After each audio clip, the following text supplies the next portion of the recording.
तुम्हाला असा विचार नाही पडला का, की आपण नॉन-व्हेजमध्ये अंडी खातो, मासे खातो किंवा बकरी खातो, कोंबडी खातो. म्हणजे कधी माहिती आहे, सिव्हिलायझेशन व्हायच्या आधी किंवा आपण सगळे एका कल्चरमध्ये येण्याआधी किंवा डेव्हलपमेंट होण्याआधी ह्या सगळ्या गोष्टी कशा होत्या?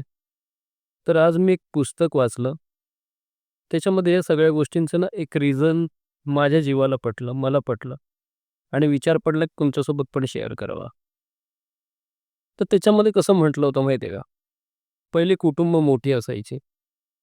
तर समजा कुटुंबामध्ये मला भूक लागली किंवा अजून कोणाला भूक लागली.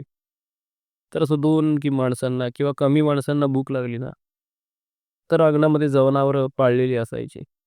मग लोकं जायची, म्हणजे जी कोणी घरातली स्त्री असेल, ती जायची ते अंडी आणायची आणि त्याचं काही ते बनवून लेकरांना द्यायची किंवा ज्याला भूक लागली त्याला द्यायची. पण जेव्हा सहकुटुंब भोजनाची वेळ यायची किंवा कुठला बेत बनायचा, तर मग तेव्हा सगळे अंडी नाही खायचे. मग तेव्हा ते खायचे कोंबडी. आणि कोंबडीच का? तर कोंबडा नाही कापायचे. मग ती सायकल मिस होते. पण मग हे कोंबडी खाणं किंवा अंडी खाणं हे कुठून आलं?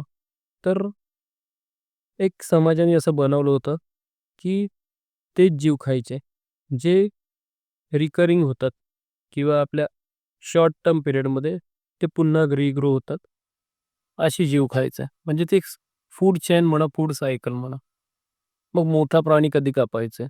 तर मोठा प्राणी कधी कापायचे? जेव्हा घरामध्ये एखादं स्पेशल फंक्शन असेल, आपल्या वाडीला जेवण असेल, आपल्या गावाला जेवण असेल, तर तेव्हा कोंबडी का नाही कापायची? तर कोंबडी कापताना विचार पडायचा, की गावाला भोजन द्यायचं तर किती कोंबड्या कापाव्या लागतील. म्हणून तेव्हा सिलेक्टिव्हली, पर्पजफुली मोठा प्राणी कापला जायचा. ॲज इन बकरी वगैरे.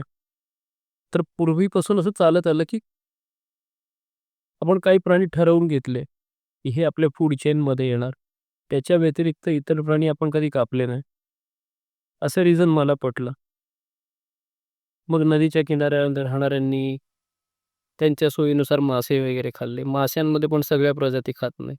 अशाच प्रजाती खातात, ज्यांची food chain, food cycle continue चालू राहते. म्हणजे वाचल्यावरती माझ्या बुद्धीला, माझ्या मनाला हे रिझन पटलं. मी काही समर्थन करत नाहीये. ज्याला नॉन खायचं त्याने खा, नाही खायचं त्याने नका खाऊ.